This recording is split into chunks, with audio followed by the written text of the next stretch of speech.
This is Info Live TV Headline News. I'm Daniel Ben-Nun. Israeli security officials on Wednesday accused Syria of resuming the construction of nuclear facilities in its territory for military purposes. In a briefing with reporters, Israeli military sources said the country would not allow a repeat of the Iranian situation in Syria, meaning the simultaneous construction of a number of nuclear facilities in different locations, and added that Israel will not wait for Damascus to complete the construction of a nuclear reactor before using all means at its disposal to stop the program.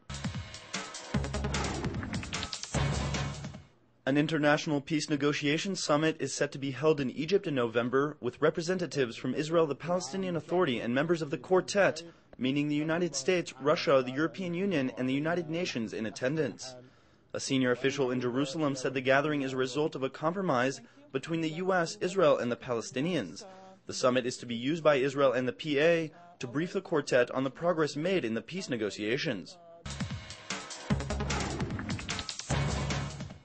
Agricultural Minister Shalom Simhon, a close associate of Ehud Barak, said on Thursday that Barak favors opting out of a Tzipi Livni-led coalition and going to elections instead.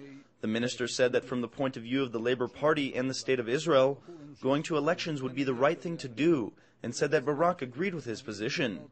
However, the agricultural minister said Barak has not ruled out reaching an understanding in coalition talks that would eventually lead to a Livni-led coalition. Outgoing Prime Minister Ehud Olmert was questioned for the 8th time at his official residence in Jerusalem on Thursday in his first meeting with police investigators since stepping down earlier this month. Police used the investigation on Thursday to question Olmert further on a number of corruption allegations, including the Rishon Tours affair, despite having announced last month that the case had been closed. The outgoing Prime Minister reportedly refused to answer many of the investigators' questions in the interrogation.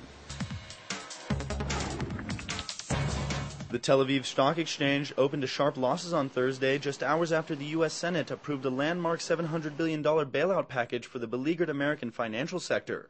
The bill will now go to the House of Representatives for approval after a previous version of the bill was already rejected by the House on Monday. President Bush called on lawmakers to pass the deal, saying the American people and the American economy needed the bill to be passed this week.